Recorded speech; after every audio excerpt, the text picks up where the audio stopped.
1000 खोको शब्दहरूले भन्दा एक राम्रो शब्दले बरु शान्ति ल्याउँछ। सत्यको बाटोमा केही दुई गल्तीहरू गर्न सक्छ, या त ऊ पूरा यात्रा निर्णय गर्दैन या यात्राको सुरुवात नै गर्दैन। जसले आफूलाई वशमा राख्यो उसको जितलाई देउताले पनि हारमा बदल्न सक्दैन।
यसरी मन्दिर भ्रमण गर्दै आउनुभएको हामीले चाल पायौँ र यसरी सबै मन्दिरको दर्शन गर्नुभयो।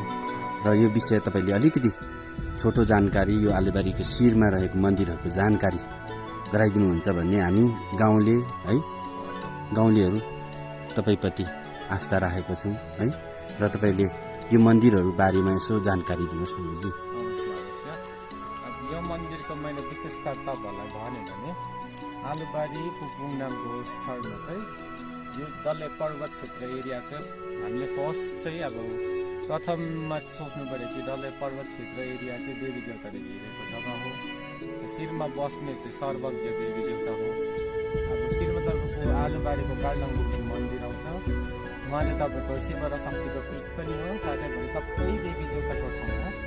यो चाहिँ तपाईँको पहिला नै मैले तपाईँलाई कथाको हिसाबमा विश्लेषण गरेँ भने चाहिँ पहिला नै लाप्चेहरू बसेको जग्गादेखि नै त्यहाँ चाहिँ अब महाकाल ज्योतिषहरू पुरा शक्ति शिव र शक्ति, त्यहाँदेखि तपाईँको यो वनस्पति देवी देवताहरू, राईको देवी देवताहरू, लिम्बूको देवी देवताहरू, थुप्रै अब सर्वज्ञ बोजू महारानीहरू भयो, लासापट्टिको देवी देवता भयो, योगिनीहरू भयो, सबैको यो स्थान हो पहिलादेखि। अनि यहाँ थुप्रै खेप यहाँ योगीहरू पनि अब यसरी भ्रमण गर्दै आउँदाखेरि उनीहरूको शक्तिले गर्दाखेरि यो ऊर्जावान भएको यो स्थान। र तपाईँलाई मैले उच्च स्तरमा भन्यो भने चाहिँ यो स्थानमा चाहिँ मूल गरिकन 4टा मूल मन्दिर छ। शिरको मन्दिर चाहिँ हो तपाईँको गाल्डङगुल्डुङ, हाम्रो गाल्डङगुल्डुङ मन्दिर भन्नु सक्नुहुन्छ तपाईँले। उहाँ चाहिँ अब सर्वज्ञ हो। प्रथमचोटि आयो भने चाहिँ फर्स्ट उहाँको दर्शन गर्नुपर्ने यो तपाईँले फर्स्ट यहाँ दर्शन गऱ्यो भने तपाईँलाई अब सर्वोत्तम फल पाउनुहुन्छ।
त्यहाँ तपाईँको शेषनाग, बासुकीनाग, सेतीनाग, कालीनागको बसोबास छ।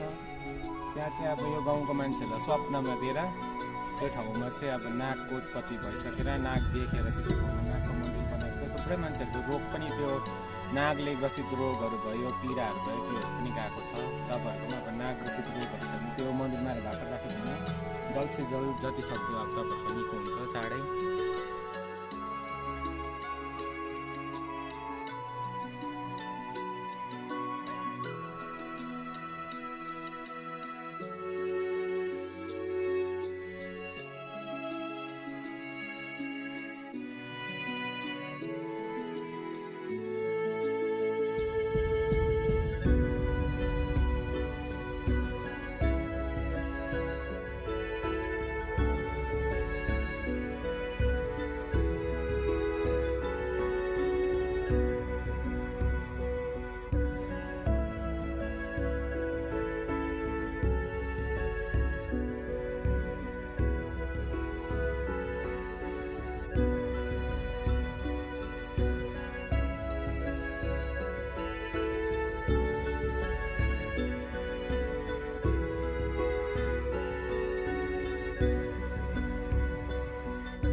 त्यसपछि तपाईँको आउँछ अलिकति मुनि तारादेवीको स्थान। यो तारादेवीको स्थानमा चाहिँ मूल रूपले चाहिँ भगवती वास गर्नुहुन्छ। त्यहाँदेखि भैरवीहरू भयो, यक्षिणीहरू भयो, डाकिनीहरू भयो। त्यहाँदेखि चाहिँ तपाईँको यो भगवती अन्त शिवरूपी पनि अब भैरवहरू भयो, रुद्र अंशहरू पनि बसोबास गरेको छ। तपाईँले यो चाहिँ इच्छापूर्ति मन्त्र मतलब मन्दिर हो। तपाईँले जति भाकल राख्नुहुन्छ यो मन्दिर त्यति पुराको छ।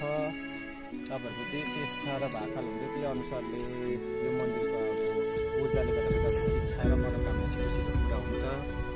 अब तपाईँहरूको मूल रूपले भन्यो भने यहाँ कतिखेर मान्छेहरूलाई मात मदिराले ग्रसित पनि गरेको हुन्छ, त्यो पनि यो मन्दिरले छुटाउन सक्छ। रोग कष्टहरू पनि छुटाउन सक्छ, इच्छाहरू पूर्ण छिटो गर्छ। स्पेसली स्टुडेन्ट्सहरूको लागि जो चाहिँ अब पढाइमा अलिकति विक छ, उनीहरू आएर यहाँ चाहिँ प्रार्थना र बल बिन्तीमा अलिकति ज्ञान रूपमा चाहिँ प्राप्त हुन्छ। धनको पनि प्राप्ति चाहिन्छ भने त्यसको मनोकामना गर्न सक्नुहुन्छ, तर भाकाल चाहिँ चाहियो। यो त हाम्रो तारादेवी मन्दिर।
जलपादेवी मन्दिर भन्नु सक्नुहुन्छ। उहाँ पनि सर्वज्ञ हुनुहुन्छ। अब धेरै प्रकारको देवीहरूको स्थान छ। संसारी माई भयो, वनस्पति माई भयो, भगवती माई भयो, सिंहमुखी माई भयो, रुद्राणी भयो, इन्द्राणी भयो, धेरै धेरै धेरै प्रकारका शिलाहरू तपाईँहरू त्यहाँ देवीको आकृति हेर्न सक्नुहुन्छ। शङ्खको आकृति, ढोलढङ्गको आकृति। पहिलेतिर चाहिँ यो ठाउँमा अब देवी देवताहरूको बसोबास हुँदाखेरि यो चारै दिशामा चाहिँ 4 रूप र 4 दिशाको कारणले चाहिँ यो चाहिँ देवी देवताहरू चाहिँ अब खेलेको ठाउँ। त्यही कारणले चाहिँ यो 4 चाहिँ मूल मन्दिर एक प्रकारको 4 धाम, 4 देवी धाम भन्न सक्नुहुन्छ। त्यो हिसाबमा चाहिँ चल्दै आएको। अन्त अवश्य रूपले चाहिँ यो ठाउँमा चाहिँ एक न एकपल्ट परिक्रमा गर्न आउनु तपाईँहरूको जीवन पनि सफल हुन्छ। त्यति नै भन्छ। स्वस्ति बस्नु।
तिमी चाहे जति नै पनि पवित्र शब्दहरू पढा या बोला, त्यसको कुनै फाइदा छैन जबसम्म त्यो सत्य आफूमा अपनाउँदैनौ।